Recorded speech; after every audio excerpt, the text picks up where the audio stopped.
नमस्कार दोस्तों, मैं वीर आप सभी का स्वागत करता हूं आपके अपनी YouTube चैनल वीर आयुष एकेडमी में। तो दोस्तों हम लोग प्रतिशत पढ़ रहे हैं, ठीक है। गणित में हम लोग प्रतिशत पढ़ रहे हैं, ठीक है। इससे पहले वाले वीडियो में हमने देखा था प्रतिशत कमी और प्रतिशत वृद्धि पर आधारित प्रश्न, ठीक है। अर्थात हमने प्रतिशत की तुलना किया था, ठीक है। प्रतिशत की तुलना किया था। प्रतिशत की तुलना जैसे दो लोगों में किया था या फिर दो वस्तुओं में किया था। मान लीजिए दो वस्तु है ए और बी।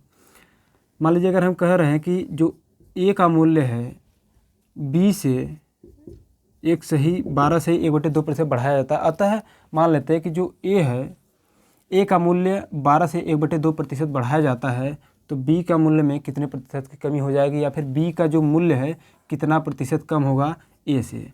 तो 12 सही 1/2% बराबर होता है 1/8। तो 1/8 1 गुणे 100 बटे वृद्धि हो रही है यहाँ से ना, तो जोड़ देंगे 9 हो जाएगा। अतः 100 बटा के 9 बराबर कितना हो जाएगा 11 से 1/9% की कमी होगी, ठीक है। अतः बी की जो आय है या फिर बी का जो मूल्य है ए की आय से कितना कम है, 11 से 1/9% कम है, ठीक है। अब हम लोग इसके आते हैं मल्टीपल रूप पर, ठीक है। इसका प्रयोग करते हैं हम लोग। चलिए एक सवाल लिखते हैं, ठीक है। एक सवाल लिखिएगा। सवाल है जैसे कि यदि दाल के मूल्य में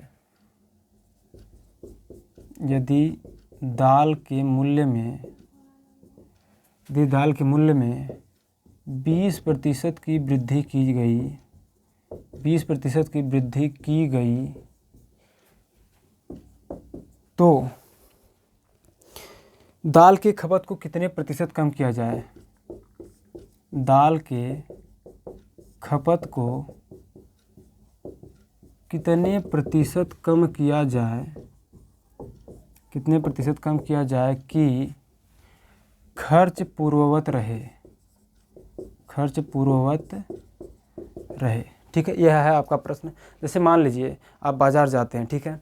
आपका कोई एक फिक्स इनकम है और उसमें आपने हर चीज़ लेने के लिए एक डाटा बनाया हुआ कि इतने रुपए का यह आएगा, इतने रुपए का यह आएगा। और मान लीजिए आपको पता है दाल, जैसे मान लीजिए दाल 100 रुपये किलो है, ठीक है। तो आप दाल का जो कीमत होगा 100 रुपये लेके जाएंगे, लेकिन वहाँ जाने के बाद पता चला कि दाल का दाम 20 रुपये और बढ़ गया, तो दाल का दाम कितना हो गया है 120 रुपये, ठीक है।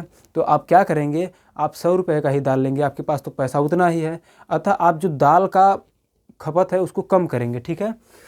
तो जब दाल का जो खपत होगा कम करेंगे, तो वही पूछ रहा है कि कितने प्रतिशत कम करेंगे, ठीक है। कितने प्रतिशत कम किया जाए कि हमारा जो खर्च है पूर्ववत रहे। अतः हम उसी पैसे में उतना ही दाल लेंगे। उतना ही दाल लेने से मतलब है कि जितना हमको पैसा है हमारे पास, उसी पैसे से हम जो दाल लेंगे, जो मिलेगा हमको अब तो पूरा मिलेगा नहीं, कुछ तो कम ही मिलेगा। अतः कह रहा है कि कितने प्रतिशत दाल का खपत जो है कम करेंगे कि खर्च हमारा पूर्ववत रहे, ठीक है। देखेंगे यहाँ पर ध्यान से, उसी का प्रयोग है। 20% बराबर क्या होता है, आप कहेंगे कि 1/5 होता है। क्या होता है, 1/5 होता है। अब कह रहा है कितने प्रतिशत कम किया जाए, ठीक है। यहाँ पर क्या किया है, वृद्धि किया है। तो आप क्या कहेंगे 1 गुणे 100 बटे, ठीक है, 20% मतलब क्या होता है 5 से 6 हो रहा है, वृद्धि हो रहा है। पहले मूल्य क्या था, हमने बताया कि जो नीचे रहता है वो क्या होता है, प्रारंभिक मान होता है, फिर प्रारंभिक मूल्य होता है। जो बढ़ जाता है तो इन दोनों को जोड़ देते हैं, ठीक है। तो 5 एक क्या हो जाएगा 6। अतः हमारा जो हो जाएगा 100 बटा के 6 काटेंगे, मिलेगा 50 बटा के 3। अतः 16 सही 2/3% की कमी कर देंगे दाल की खपत में। दाल की खपत में 16 सही 2/3% की कमी करेंगे, तब जाके हमारा खर्च क्या रहेगा, पूर्ववत रहेगा। नहीं तो हमें कर्जे में डूबना पड़ेगा, ठीक है। इतना समझ में आया। चलिए इसी पर एक आध प्रश्न और ले लेते हैं। चलिए जैसे मान लीजिए कि पेट्रोल का दाम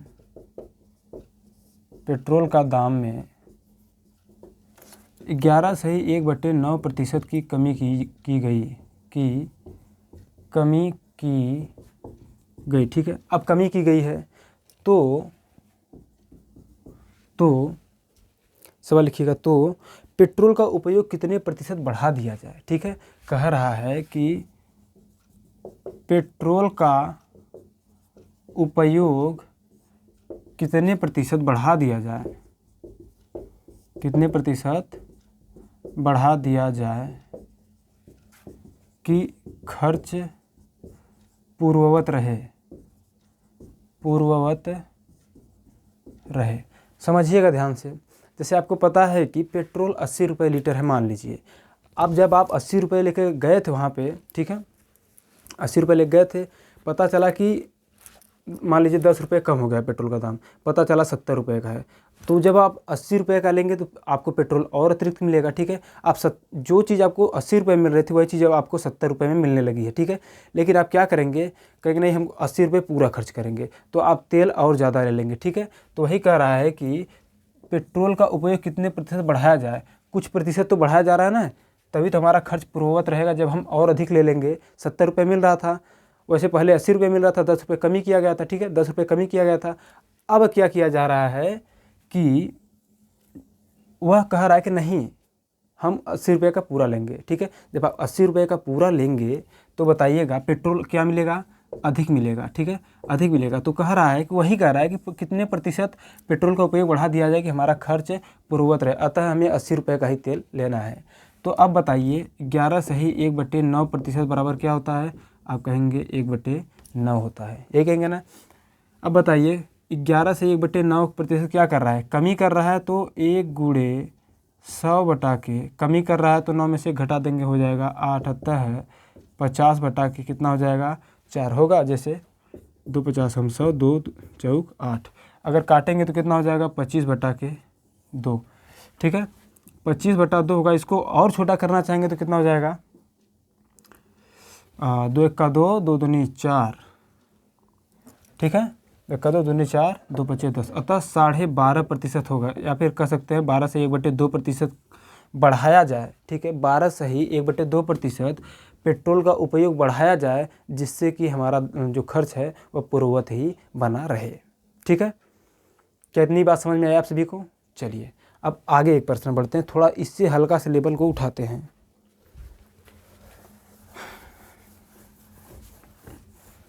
चलिए लिखिएगा एक प्रश्न कि जैसे मान लीजिए, देखिएगा सवाल की प्रकृति को समझिएगा। पहले सवाल लिख लेते हैं। किसी वस्तु के मूल्य में, बड़ा सवाल है, किसी वस्तु के मूल्य में, नहीं लिख लीजिए, आप लोग बोल रहे हैं, लिखिएगा। किसी वस्तु के मूल्य में 25% की कमी होती है। कितने प्रतिशत कमी होती है? 25% की कमी होती है मूल्य में, ठीक है, मूल्य में 25% की कमी होती है। तो एक ग्राहक को 240 रुपये में, तो एक ग्राहक को 240 रुपये में 2 किलोग्राम सामान ज़्यादा मिलता है। किसी वस्तु के मूल्य में 25% की कमी होती है, तो एक ग्राहक को 240 रुपये में 2 किलोग्राम सामान ज़्यादा मिलता है। तो उस वस्तु का प्रारंभिक मूल्य बताइए और घटा हुआ मूल्य भी बताइए, ठीक है। समझने का प्रयास कीजिएगा, ठीक है। चलिए अब यदि अगर आप कहीं जाते हैं सामान लेने के लिए, ठीक है, तो उसका दर दिया रहता है। दर मतलब कुछ कितने रुपए का है। जो सामान लेते हैं कुछ संख्या में लेते हैं मान लीजिए, ठीक है। उसके बाद जब इन दोनों को आप मिलाएंगे, ठीक है, इन दोनों का गुणा करेंगे तो आपको क्या मिल जाएगा लास्ट में, मूल्य। अतः जैसे मान लीजिए एक पेन का मूल्य 5 रुपये है, ठीक है, आप पेनों की संख्या 10 लेते हैं तो आपको कुल कितना पैसा देना पड़ेगा, 10 × 5 = 50, अतः कुल कितना पैसा देना पड़ेगा आपको, 50 रुपये। तो यहाँ पर इसी कॉन्सेप्ट को समझिएगा आप, इसी कॉन्सेप्ट को समझिएगा। जैसे है मान लीजिए 25% है, ठीक है, 25% बराबर क्या हो जाएगा, 1/4। तो जो दर है कितना है, 4 है। मतलब जो पहले सामान मिल रहा था वह कितने का मिल रहा था, 4 रुपये का 1 किलो मिल रहा था। अब ये 240 रुपये है, तो 240 रुपये में जब 4 से भाग देंगे तो हम कहेंगे हमको 60 किलो मिलेगा, ठीक है। सुनिएगा फिर से समझिएगा। कोई सामान आप लेने जा रहे हैं, ठीक है, वह सामान अगर 240 रुपये में ले रहे हैं, 2 किलो बढ़ जा रहा है। कब बढ़ जा रहा है, जब 25% की कमी उस सामान के, मान लीजिए मार्कर पेन है, ठीक है, मार्कर पेन है, आपको पता है मार्कर पेन का कोई प्राइस है, ठीक है, लेकिन जब आप लेने गए तो आपको पता चला मार्कर पेन में इसका जो मूल्य है, इसके मूल्य में कितने की कमी की गई है, 25% की कमी की गई है। ठीक है, 25% की कमी की गई है। तो आप 240 रुपये गए थे लेने के लिए, क्या मार्कर पेन लेने के लिए 240 रुपये लेके गए थे, इसमें 25% की कमी है। अब आप 240 रुपये का ही ले रहे हैं तो आपको 2 मार्कर पेन ज़्यादा मिल रहा है। क्या मिल रहा है, 2 मार्कर पेन ज़्यादा मिल रहा है। ठीक है, 2 मार्कर पेन ज़्यादा मिल रहा है। तो प्रारंभ में हम देखेंगे कि हम जब 25% कमी कर रहा है, 25 का मतलब होता है 1/4, अतः ये जो होता है क्या होता है, प्रारंभिक मान होता है। तो जो अतः जो एक मार्कर पेन का मूल्य है कितना है, 4 रुपये है। तो बताइए 240 रुपये में कितना मार्कर पेन आएगा, आप कहेंगे 60 मार्कर पेन आएगा। ठीक है, लेकिन जब 25% की कमी की गई तो 4 में से जब 1 घटाएंगे तो कितना मूल्य हो जाएगा, 3 रुपये हो जाएगा। अतः एक मार्कर पेन का मूल्य 3 रुपये हो जाएगा। तो आप 240 में जब 3 से भाग देंगे, आप कहेंगे हमको कितना पेन मिलेगा, 80 पेन मिलेगा। ठीक है, 80 पेन मिलेगा। अब बताइए इन दोनों में अंतर कितने का है, 20 का अंतर है। और प्रश्न में क्या कह रहा है, कितने का अंतर है, प्रश्न में 2 का अंतर है। तो 20 बराबर कितना हो जाएगा, 2 हो जाएगा, काटेंगे 1 बराबर कितना हो जाएगा, 10। अतः एक बराबर 10 हुआ। तो बताइएगा 3 बराबर कितना होगा, देखिए यह होगा आपका प्रारंभिक मूल्य। ठीक है, प्रारंभिक मूल्य देखिए नीचे वाला जो होता है प्रारंभिक मूल्य होता है। और जब इसमें से 1 घटा देंगे तो एक कहेंगे आपका क्या है, घटा हुआ मूल्य है। ठीक है, आपको घटा हुआ मूल्य निकालना होगा तो गुणे 10 कर देंगे, मिल जाएगा आपको 30। इसको निकालना होगा 10 करेंगे, मिल जाएगा आपको 40। अतः जो प्रारंभिक मूल्य है 40 है और जो घटा हुआ मूल्य है 30 है। ठीक है, यह इसका प्रयोग है, इसके प्रयोग के रूप में आएगा। ठीक है, ऐसा ही सवाल बनता है। क्या आप लोग समझ पाए? चलिए एक सवाल और करते हैं, उस पर और उसको करेंगे तो हो सकता है कि और अच्छे समझ में आ जाए। ठीक है, चलिए इसको मिटाते हैं।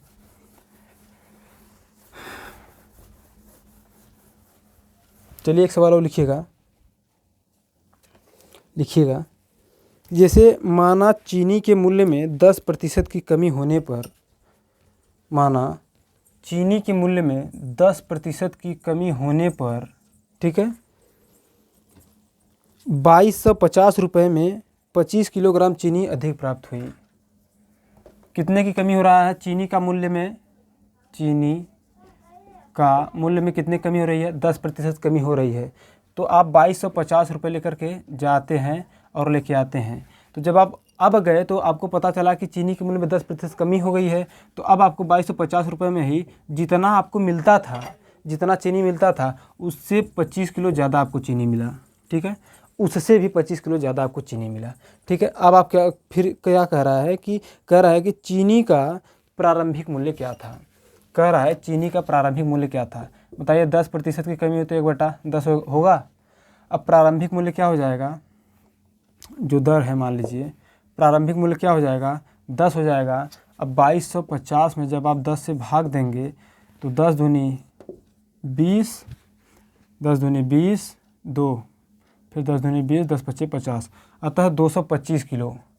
अतः जब कमी नहीं किया गया था, ठीक है, जब कमी नहीं किया गया था तो हमको 2250 रुपये में 225 किलोग्राम चीनी मिल रहा था। लेकिन जब कमी कर दिया गया तो 10 में से 1 घटाएं कितना हो जाएगा, 9। यह होगा आपका प्रारंभिक मूल्य और यह क्या होगा, घटा हुआ मूल्य। ठीक है, घटा हुआ मूल्य 9। अब आप 2250 में जब 9 से भाग देंगे तो कितना हो जाएगा, 250 किलो। ठीक है, 250। अतः देखिए कितना हो रहा है, यहाँ आपको कितना मिल रहा है अधिक, 25 किलो केजी। और प्रश्न में भी क्या कह रहा है कि आपको 25 किलो मिल रहा है। तो 25 बराबर 25 कर देंगे, 1 बराबर 1 हो जाएगा। ठीक है, अतः अगर हमारा प्रारंभिक मूल्य पूछेगा 10 में 1 का गुणा कर देंगे, मिल जाएगा हमको 10। अतः प्रारंभ में चीनी का मूल्य कितना था, 10 रुपये था। और उसका जब 1 रुपये घटा दिया गया, ठीक है, तो कितना हो गया, 9 रुपये। अब क्या हुआ, घटाने पर 10% जब मूल्य घटा दिया गया, 10% चीनी के मूल्य में कमी किया गया तो चीनी कितने की हो गई, 9 रुपये की। ठीक है, ये हमारा करेक्ट आंसर होगा। ठीक है, इतनी बात समझ में आई। चलिए आगे बढ़ते हैं अगले टाइप की ओर। इसका प्रयोग देखिए हम लोग पढ़ते हैं और वो भी पढ़ रहे हैं। अगला टाइप लिखिएगा आप लोग, आय व्यय पर आधारित प्रश्न। ठीक है, आय व्यय पर आधारित प्रश्न है। आय व्यय पर आधारित प्रश्न। ठीक है, देखिए जो अगर आपका आय है, आपका कोई भी आय है जितना, जैसे मान लीजिए आप कहीं नौकरी कर रहे हैं, आपका जो आय है, अगर आपको आय मिलता है तो आप इसमें से क्या करते हैं, कुछ क्या करते हैं खर्च करते हैं और कुछ क्या करते हैं बचत करते हैं। ठीक है, कुछ खर्च करते हैं और कुछ बचत करते हैं। अब जब खर्च और बचत को मिलाते हैं तो हमको क्या मिलता है, हमारा आय मिलता है। ठीक है, जैसे मान लीजिए आपको 10,000 मिला, उसमें से आपने 20% ख़त्म कर दिया। मान लीजिए 10,000 मिला, उसमें से आप कुछ ख़त्म कर रहे हैं, जैसे 5,000 ख़त्म कर दे रहे हैं 10,000 में से और 5,000 बचा रहे हैं, तो आपको जब जोड़ेंगे कितना मिल जाएगा 10,000। अतः हमारा जो आय है वो क्या होगा 10,000। खर्च प्लस बचत को जब मिलाते हैं तो हमको क्या मिलता है, आय मिलता है। अतः यही हमारा जो आय है, आय का खर्च, आय का बचत करते हैं। ठीक है, चलिएगा समझिएगा बात को, ज़रा सा बात को समझने का प्रयास कीजिएगा। जैसे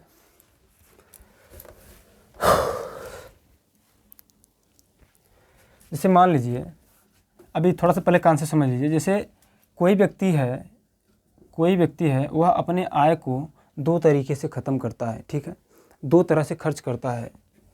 पहला तरीके से कैसे खर्च करेगा, वह डायरेक्ट खर्च करता है। ठीक है, डायरेक्ट खर्च करता है। डायरेक्ट खर्च करने से मतलब है, जैसे मान लीजिए उसका जो आय है 100% है। ठीक है, उसका जो आय है कितना है, 100% है। तो 100% में से मान लीजिए 20% उसने भोजन पर ख़त्म कर दिया, 10% खेल कूद में ख़त्म कर दिया, 20% शिक्षा पे ख़त्म कर दिया, 30% मान लीजिए कि किराए पर खर्च कर दिया।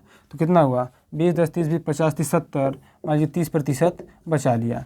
तो 100% ऐसे डायरेक्ट ख़त्म कर देगा। ठीक है, 100% इस प्रकार से डायरेक्ट ख़त्म कर देगा। और जो दूसरा होगा, अपने बचे हुए शेष रुपए में से खर्च करेगा। जैसे मान लीजिए इसका जो आय है कितना है, 100 है। ठीक है, अब कहा कि यह इसमें से 20% ख़त्म करता है, 20% खर्च करता है शिक्षा पर। मान लीजिए शिक्षा पर, फिर कह रहा है शेष का, जब 20% ख़त्म करेगा तो कितना बचेगा, 80%। अब कह रहा है कि शेष का 50% या 30%, मान लीजिए शेष का 30% वह किराए पर ख़त्म करता है। अब कितना बचेगा, 70%। अब कहेंगे ये 70% कैसे बचेगा, तो ध्यान दीजिएगा 100 जो है अपने आप में ये 100% है, उसका आय जो 100% है। अगर 20% ख़त्म किया तो 80% बचा। अब ये जो 80% शेष बचा है, यह क्या होगा अपने आप में, यह अपने आप में 100% होगा। तो मतलब 80 का जो 30% होगा, यानी 80 अपने आप में कितना है, 100 है। तो इसका जो 30% होगा वो किराए पर ख़त्म कर रहा है, तो इसमें क्या बचेगा, हमारा 70% बचेगा। ठीक है, अब अगर कह दे कि फिर जो शेष बच रहा है उसका 20% या फिर उसका 50% वह भोजन पर ख़त्म कर रहा है, तो कितना प्रतिशत शेष बचेगा, 50% इधर शेष बचेगा। अब कहेंगे 70 में से 50 कैसे। अब जो 70 होगा यह भी अपने आप में क्या होगा, जो शेष बचेगा यह भी अपने आप में 100 होगा। जो 70 बच रहा है वह भी अपने आप में क्या होगा, 100 होगा। ठीक है, अगर आपको ऐसे न समझ में आ रहा है तो प्रश्न पर आइए, प्रश्न के थ्रू आप लोग एकदम अच्छी तरीके समझ जाएंगे। ठीक है, एक बार फिर समझिएगा। जैसे मान लीजिए 100 है, 100 में से हमने ख़त्म कर दिया 20%। ठीक है, तो हमारा कितना बचा, 80%। 80% शेष बचा। अब कह रहा है कि यह जो शेष बच रहा है 80%, उसमें से 30% वह कहाँ ख़त्म करता है, किराए पर। 80% का 30%, अतः 80 अपने आप में क्या है, 100 है। 30% यह ख़त्म किया तो क्या बचेगा, हमारा 70%। ठीक है, अब 70% अपने आप में 100 है, तो 70% से कह रहा है कि 50% भोजन पर ख़त्म करता है, तो कितना बचेगा, 70 का 50% बचेगा आपका शेष। ठीक है, तो आइए प्रश्न के माध्यम से हम लोग समझते हैं। एक तो डायरेक्ट पूछेगा, एक तो शेष से पूछेगा। ठीक है, डायरेक्ट तो आसान है, काफ़ी ज़्यादा आसान है, और ये भी आसान है, दोनों समझ जाएंगे आप लोग। अभी प्रश्न लेते हैं तो समझ जाएगा आसानी के साथ आप लोग। चलिएगा, एक सवाल लिखिएगा। जैसे लिखिएगा, ए अपनी आय का 20% भोजन पर, मान लीजिए ए का कोई आय है। ठीक है, आय जो है हमको नहीं पता है, मान लीजिए उसका आय कितना है, 100% है। कह रहा है कि अपनी आय का 20% भोजन पर ख़त्म करता है। 20% कहाँ ख़त्म करता है, भोजन पर ख़त्म करता है। फिर कह रहा है कि 10% किराया पर ख़त्म कर रहा है, इसी में से 10% किराया पर ख़त्म कर रहा है। फिर कह रहा है 10% घूमने में खर्च करता है, 10% घूमने में ख़त्म करता है, मतलब मनोरंजन करने में ख़त्म करता है। फिर कह रहा है उसने इन तीनों को मिलाकर 800 रुपये खर्च किया। उसने इन तीनों को मिलाकर 800 रुपये खर्च किया। तो पूछ रहा है कि उसका कुल आय कितना था। तो क्या पूछ रहा है, कुल आय कितना था। ठीक है, मान लीजिए मैं हूँ, मेरी कोई आय है या फिर मैं जितना कमाता हूँ उसका 20% भोजन पर और उसी का 10% किराया पर। मान लीजिए मैं मेरा जो रूम है किराए पर लिया हूँ और 10% घूमने पर ख़त्म कर रहा हूँ। इन तीनों को जो ख़त्म कर रहा हूँ तो इन तीनों को मिलाकर मैं कितना ख़त्म कर रहा हूँ, कुल मिला के 800 ख़त्म कर रहा हूँ। मतलब कि 40% बराबर 800 रुपये हो रहा है। 20 10 30 10 40% बराबर 800 हो रहा है। ठीक है, काटिएगा, 4 दूनी 8। अतः एक बराबर कितना हो जाएगा, 20 हो जाएगा। 1% बराबर 20 हो जाएगा। तो हमको चाहिए 100%। तो 100% में जब हम 20 का गुणा करेंगे तो हमको कितना मिल जाएगा, 2000। अतः हमारी जो आय थी वो कितनी थी, 2000। हमारी आय जो थी कितनी थी, 2000। क्या आप लोग समझ पाए। अभी ये डायरेक्ट है। ठीक है, अभी डायरेक्ट खर्च कर रहे हैं। ठीक, समझ में आया। जितना खर्च किए थे उतना जोड़ के जितना बच रहा था उतना हमने कर दिया, हमको डायरेक्ट मिल गया। ठीक है, क्या समझ में आया। चलिए इसी पर एक सवाल और लेते हैं। आय और व्यय पर आधारित प्रश्नों का एक सवाल और लेते हैं, डायरेक्ट वाला। ठीक है, जैसे मान लीजिएगा, प्रश्न लिखिएगा। कह रहा है एक व्यक्ति अपने वेतन का 30% भोजन पर खर्च करता है।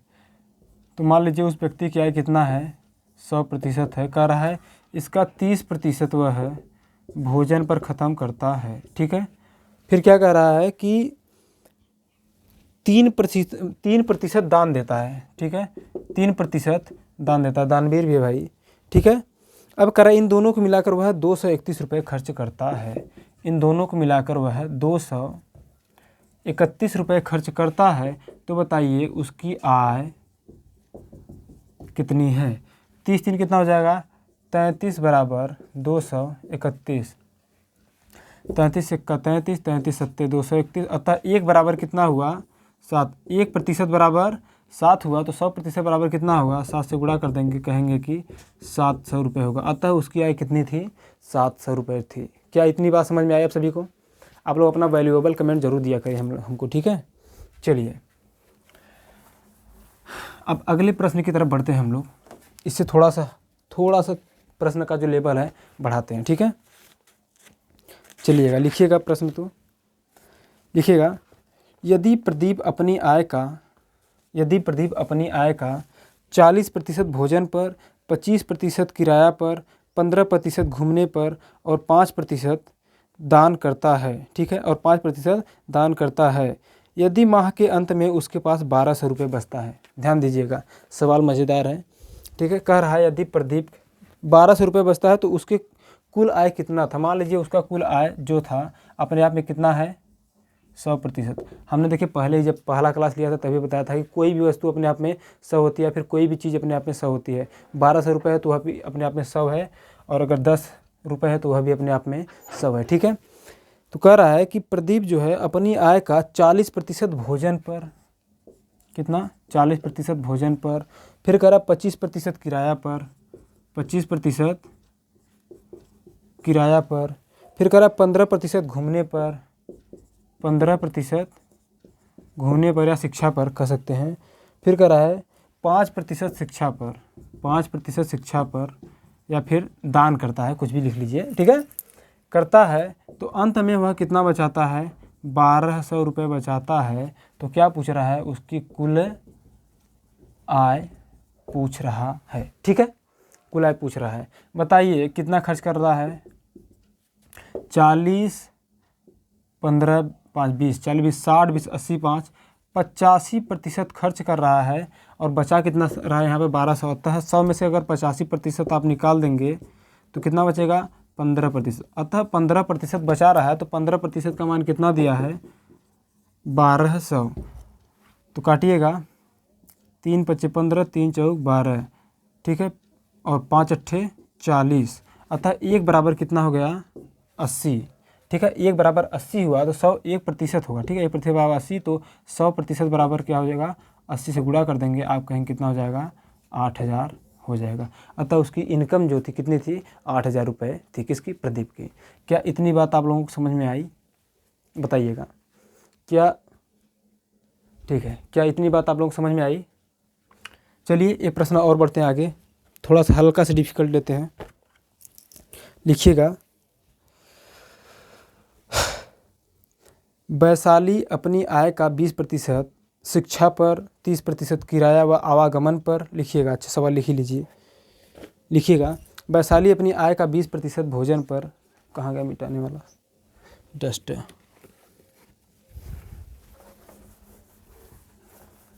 देखिए कह रहा है कि वैशाली अपने आय का 20% शिक्षा पर, मान लीजिए उसकी आय क्या है? 100% है, तो इसमें से 20% कहाँ खर्च कर रही है? शिक्षा पर, 20% भोजन शिक्षा पर, 30% किराया व आवागमन पर, ठीक है।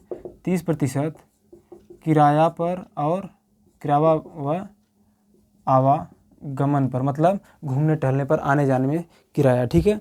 फिर कह रहा है कि 10% मनोरंजन पर खर्च करती है। 10% मनोरंजन, भैया हम खेलेंगे भी, ठीक है। चलिए, अब कह रहा है कि माह के अंत में उसके पास 8000 रुपये बचता है। माह के अंत में कितना बचता है? 8000 रुपये बचता है। देखिए बच रहा है, खर्च नहीं हो रहा है। जो खर्च हो रहा है हमको नहीं पता है, लेकिन बच कितना रहा है? 8000 रुपये बच जा रहा है, ठीक है। अब इसको जोड़ेंगे तो कुल कितना खर्च हुआ? 20, 30, 50, 10, 60। 60% खत्म हुआ, तो 100 में से अगर 100 में से हम 60% निकालेंगे तो कितना बचेगा?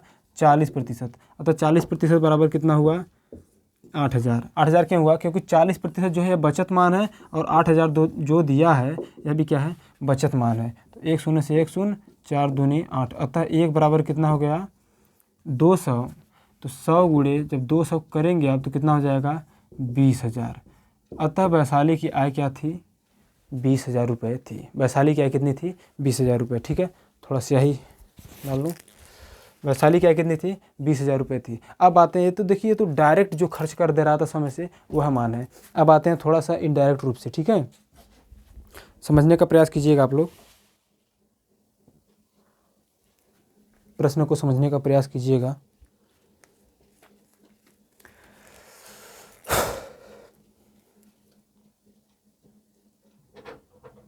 चलिए, जैसे एक प्रश्न लिखिएगा आप लोग कि अंकित अपनी आय का 20% अपने परिवार पर, इसको मिटाइए।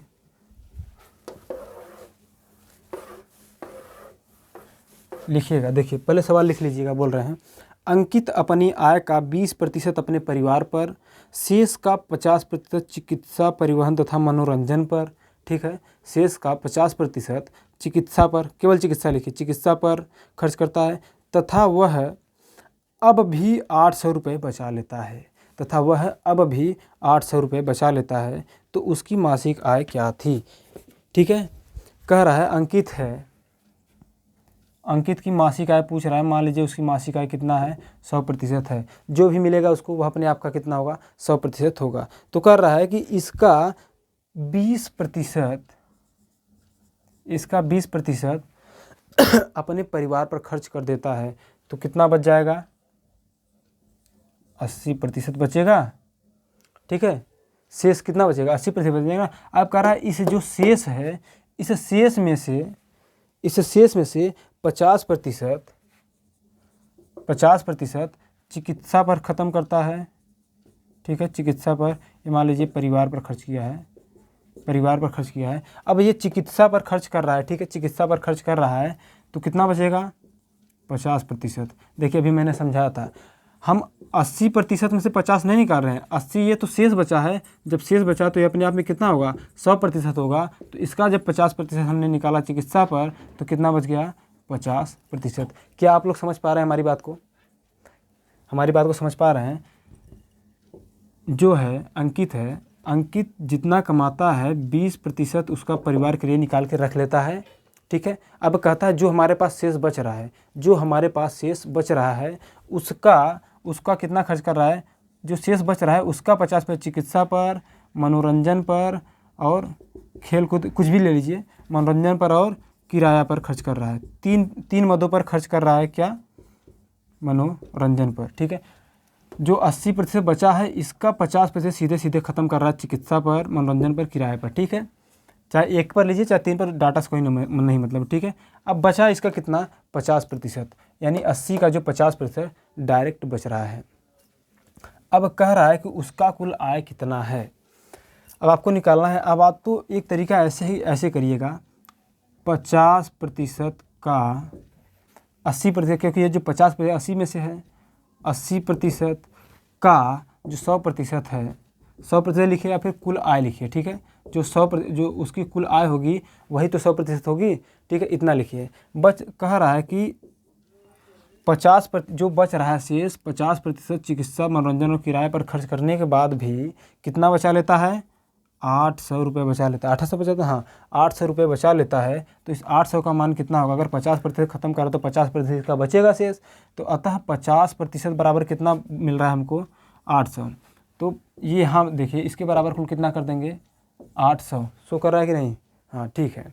अब 50/100 का मतलब गुणा 80/100 का गुणा कुल आय, हमको कुल आय चाहिए, ठीक है। हमको कुल आय निकालना है, कुल आय मतलब 100% निकालना है।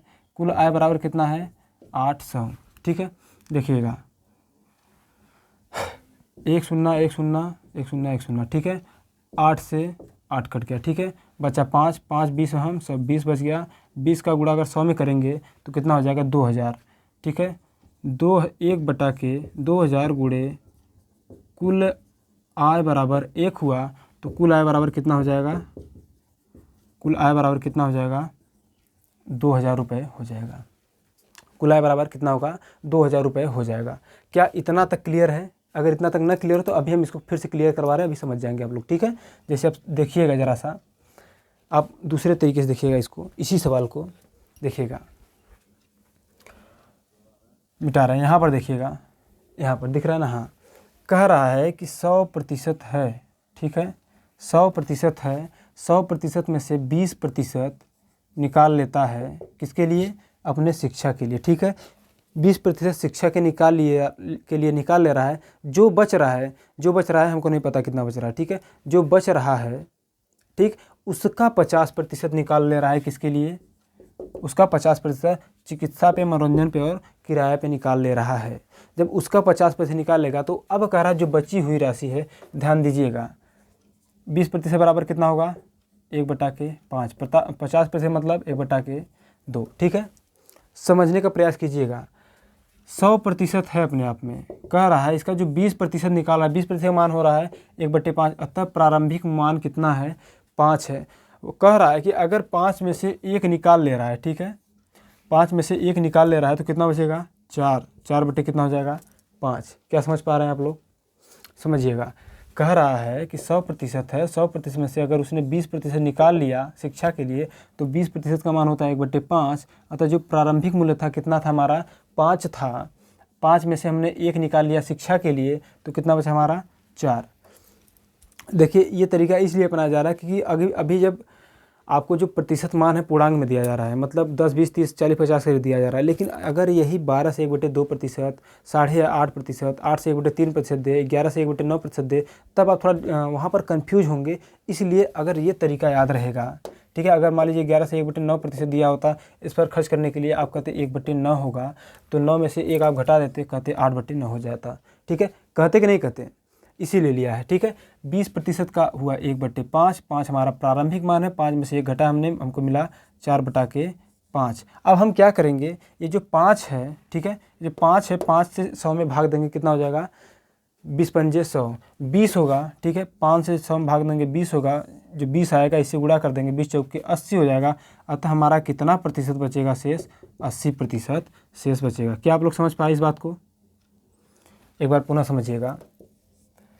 20% निकाल रहा है शिक्षा के लिए, 1/5 हुआ, तो 5 से हम 100 में भाग देंगे 20 मिलेगा, इस जो 20 मिलेगा 4 में गुणा कर देंगे 80 आ गया। ठीक है, अब कह रहा है ये शेष बचा हमको, अब इस शेष में से कह रहा है कि 50% चिकित्सा मनोरंजन और किराए पर खर्च कर रहा है। तो 50% का मान कितना है, 1/2, 2 में से 1 निकाल रहा है। ठीक है, प्रारंभिक मान है, खर्च कर रहा है 2 था, हमने 1 निकाला तो हमको क्या मिलेगा, 1/2, 1/2 मिला। ठीक है, अब अगर 1/2 मिल रहा है, ध्यान दीजिएगा, थोड़ा सा ध्यान दीजिएगा यहाँ पे।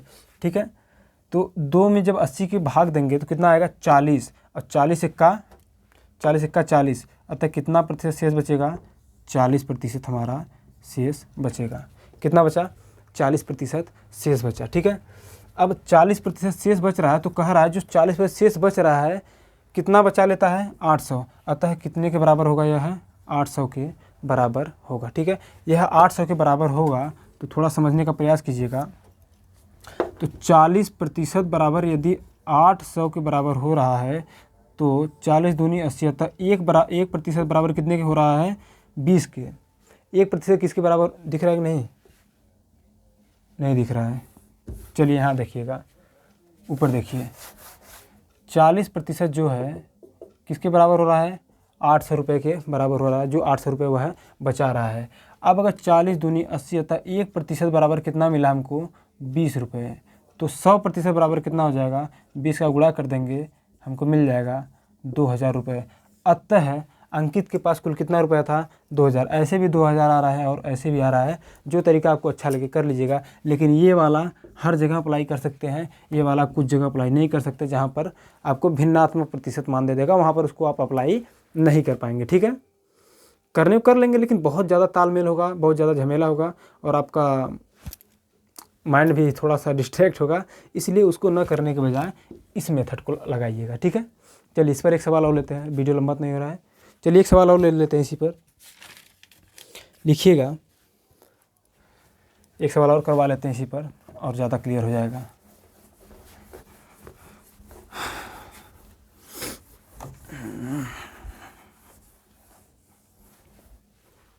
लिखिएगा, ए अपनी मासिक वेतन का, लिखिएगा ए अपने मासिक वेतन का 30% शिक्षा पर व्यय करता है। ठीक है, 30% शिक्षा पर व्यय करता है। फिर कह रहा है जो शेष बचेगा, शेष का 50% भोजन तथा मनोरंजन पर खर्च करता है। ठीक है, फिर कह रहा है उसके पास शेष 2800 रुपये बचते हैं, उसके पास शेष 2800 रुपये बचते हैं। तो उसकी कुल आय कितनी थी, आयु नहीं आय। ठीक है, जैसे देखिएगा सवाल है, मान लीजिए उसकी कुल आय कितनी थी, 100%, या फिर जो भी मिलेगा 100%, अपने आप में 100% होगा। कह रहा है इसका कितना प्रतिशत, 30% और 50%, 30% शिक्षा पर ख़त्म करता है। इसमें से है निकाल के 30% शिक्षा पर पहले ख़त्म कर दे रहा है। ठीक है, 30% ख़त्म कर दे रहा है। फिर जो शेष बच रहा है उसका 50% ख़त्म कर रहा है, कहाँ, भोजन और मनोरंजन पर। ठीक है, और यह कहाँ खर्च कर रहा है, मान लीजिए शिक्षा पर। तो 30 का मान क्या हो जाएगा, 3/10, और 50 का मान क्या होगा, 1/2। थोड़ा समझने का प्रयास कीजिएगा। मान लीजिए जैसे 100% उसकी कोई आय है, ठीक, 30% का ख़त्म कर रहा है कहाँ पर, शिक्षा पर, शिक्षा के लिए बचा के रख रहा है 30%। तो बताइए, आप लोग समझिएगा, बताइएगा पहले उसकी आय कितनी थी, 30% का मान 3/10 होता है, तो पहले उसकी आय कितनी थी, मान लीजिए 10 है, 10 में से अगर वह 3 निकालेगा शिक्षा के लिए तो कितना बचेगा, 7। ठीक है, तो यहाँ हो जाएगा 7/10। अब 10 दहा में 100, 10 हुआ, 10 साते 70, अतः हमारा जो शेष बचा कितना बचा, 70%। ठीक है, कितना बचा, 70%। फिर से समझिएगा, कोई भी आय है अपने आप में 100% है, कह रहा है उस 100% में से 30% वह निकालता है किसके लिए, शिक्षा के लिए। तो 30% का मान हमको पता है 3/10 होता है, तो 10 हमारा प्रारंभिक मान हो जाता है, खर्च करता है 3% शिक्षा पर, तो 10 में से 3 जाएगा, 7/10 हो जाएगा। ठीक है, अब हम 10 से इसमें भाग देंगे, 10 दहा में 100, 10 आया, 10 आते 70 कर दिए, अतः हमारा जो शेष बचा कितना बचा, 70%। ठीक है, अब कह रहा है इसका 50%, 70 का 50%, 50% मतलब 1/2, अतः 2 में से 1 जाएगा, कितना हो जाएगा, 1/2। ठीक है, इसका 1/2 70 का 50% कितना होगा? अगर वैसे भी देखेंगे 70 का जब 2 भाग करेंगे तो 35 होगा, ठीक है, 35 दूना 70, अतः 100% हो जाएगा। अतः जो 70 है अपने आप में कितना है? 100% है। तो 2 में 70 से जब भाग देंगे, ठीक है, 70 में जब 2 से भाग देंगे तो कितना आ गया? 35, और 35 एक्का 35, अतः जो शेष बचेगा कितना बचेगा? 35%। और यह 35% कितना है? यह शेष बच रहा है, ठीक है, और शेष राशि कितनी बच रही है? 2800, ठीक है, शेष राशि कितनी बच रही है? 2800। अब जरा सा ध्यान दीजिएगा, 7 पचे 35, 7 चौके 28, ठीक है, 5 अट्ठे 40, अतः 1 बराबर कितना हुआ? 80। 1% बराबर कितना हुआ? 80। इतना समझ में आया? अगर 1% बराबर 80 हुआ तो 100% बराबर कितना हो जाएगा? 80, 100 में 100% बराबर कितना हो जाएगा? 100 में 80 का गुणा कर देंगे, आप कहेंगे कितना होगा? 8000 रुपये हो जाएगा। कितना हो जाएगा? 8000, ठीक है। क्या इतनी बातें समझ में आई आप लोगों को? बताइएगा, बताइएगा ज़रा सा, ठीक है, क्या इतनी बातें समझ में आई आप लोगों को? आई हो तो भी ठीक है, नहीं आई हो तो भी ठीक है। अपना कमेंट, वैल्यूएबल कमेंट हमें ज़रूर बताया करिए आप लोग, ठीक है। आप लोग बताते नहीं हैं, बताया करिए। चलिए इसके आगे अब अगले वीडियो में देखेंगे। ये हो गया आय और व्यय पर आधारित प्रश्न। हर एक टाइप को पढ़ के ख़त्म करेंगे 2-3 वीडियो में और, ठीक है, 2-3-4 वीडियो में, 2 वीडियो ज़्यादा से ज़्यादा 2 या 3 वीडियो और आएगा, परसेंटेज ख़त्म कर देंगे, ठीक है। अभी इतना जीरो लेवल से लेकर चलना पड़ रहा तो वीडियो भाई जाएगा लंबा, थोड़ा सा हो सकता है, लेकिन जो कभी नहीं पढ़े हैं उन्हें भी समझ में आ रहा होगा, और जो नहीं पढ़े हैं, जो पढ़े हैं उनको तो आ ही रहा होगा, ठीक है। तो चलिए, आशा करते हैं कि आप लोग समझ में आया होगा, और अपना फीडबैक ज़रूर दीजिएगा। तब तक के लिए हमें इजाज़त दीजिए, और वीडियो देखने के लिए आप सभी का बहुत बहुत धन्यवाद।